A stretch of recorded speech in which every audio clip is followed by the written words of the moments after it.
Magandang araw po, welcome po sa aking channel, Nov9 TV. Patalasasan po, meron po ba kayong mga properties na napapabayaan or non-performing assets?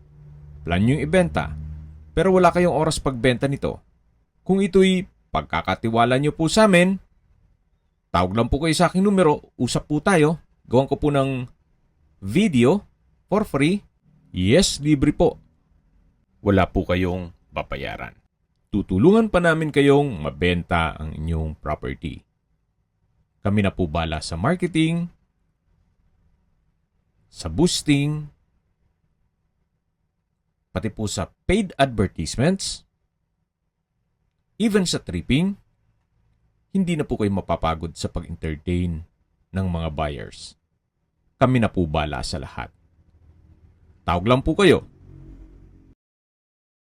Nandito po tayo ngayon sa isang exclusive subdivision dito sa Tagaytay. Napakalapit lang po nito sa Tagaytay Rotonda. Ito pong bagong video presentation natin ay isang residential lot. May lot area po ito na 264 square meters. Titulado, buhay po ang may-ari, kaya wala po kayong magiging problema sa documentation o sa transfer ng title. Ang terrain po ay slope ng konti, banayad lang naman. Halos lahat pong lote dito ay ganyan ang terrain. Pero meron pa nga pong mas malalim pa. At binebenta po ito ni owner below market value. Mamaya po sa dulong parte ng video, pag-usapan natin ang presyo nito, pati distance, location, at travel time. Ito po yung tinutukoy ko. Slope po ng konti. Pero yan naman po kung gagawa kayo ng swimming pool, hindi nyo na po kailangan magpahukay ng malalim. Dun po sa kabilang side ay meron ng bakod at marami na rin pong kabahayan dito. Kung hanap nyo po isang residential property na nasa sentro ng Tagaytay o Tagaytay Business District, well, you might consider this property. Marami pong binebenta na sinasabing Tagaytay pero nasa dulong parte na po ng Tagaytay. Ito po ay kahit mag-commute po kayo mula Manila, pagbaba po ng bus, walking distance na lang po ito. Actually, ang distance is 1.2 kilometers at 4 minutes ang travel time. Ilang minutes walk lang po, nandito na kayo sa property. Ganun po kaganda ang lokasyon. Nasa dulong parte na po tayo nitong lupang binebenta. Ito po yung tinutukoy ko na pwede pong maglagay ng swimming pool.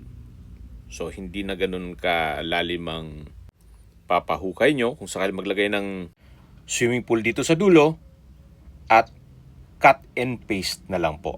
Yung mahuhukay dito, itatapal na lang dun sa taas. So, depende po yan sa magiging arkitekto nyo kung ano man magiging disenyo niya. Ito po palang property ay nasa mataas na lugar. Ang estimated elevation above sea level ay 2,000 feet. At habang pinagmamasdan nyo po ito, pag-usapan natin ang distance, location at travel time. Mula po sa Tagaytay Rotonda o Fora Mall, ang distance is 1.2 kilometers at ang travel time is 4 minutes. Nandun na po ang bus stop, fast food, restaurants, hotel, school, mga business establishments, church, at hospital. Yan po yung lagi kong binabanggit sa inyo na dapat nyo i-consider sa paghanap ng property ay yung meron pong malapit na hospital. Hindi ko naman po sinasabing sakitin kayo, yan naman po for emergency purpose lang naman. At mula naman po sa Picnic Grove, isa sa pasyalan dito sa Tagaytay, ang distance is 4.7 kilometers at ang travel time is 10 minutes. Mula naman po sa Sky Ranch, ang distance is 5 kilometers at ang travel time is 12 minutes. So malapit po ito sa mga tourist spots dito sa Tagaytay. Mula naman po sa Calax, Aguinaldo Exit, ang distance is 16.5 kilometers at ang travel time is 36 minutes. Ang Calax po ay connecting South Luzon Expressway, Skyway, all the way to North Luzon Expressway at ibang parte ng Metro Manila. Mula naman po sa Manila o sa airport, ang distance is 70.6 kilometers at ang travel time is 1 hour and 30 minutes.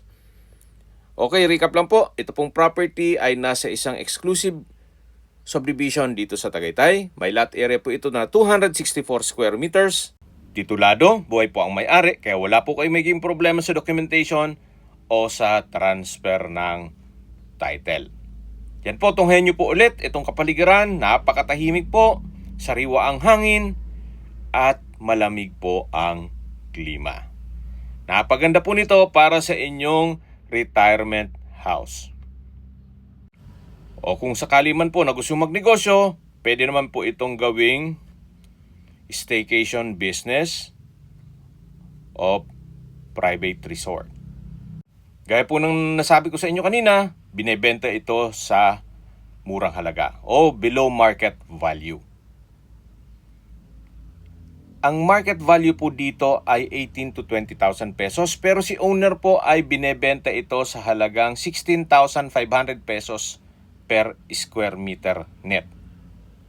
Ibig kong sabihin, si buyer na po ang sasagot sa lahat ng taxes at expenses with regard to documentation. Kung may mga katanungan po kayo o gusto magpaset ng tripping dito sa property na to, tawag lang po kayo sa aking numero.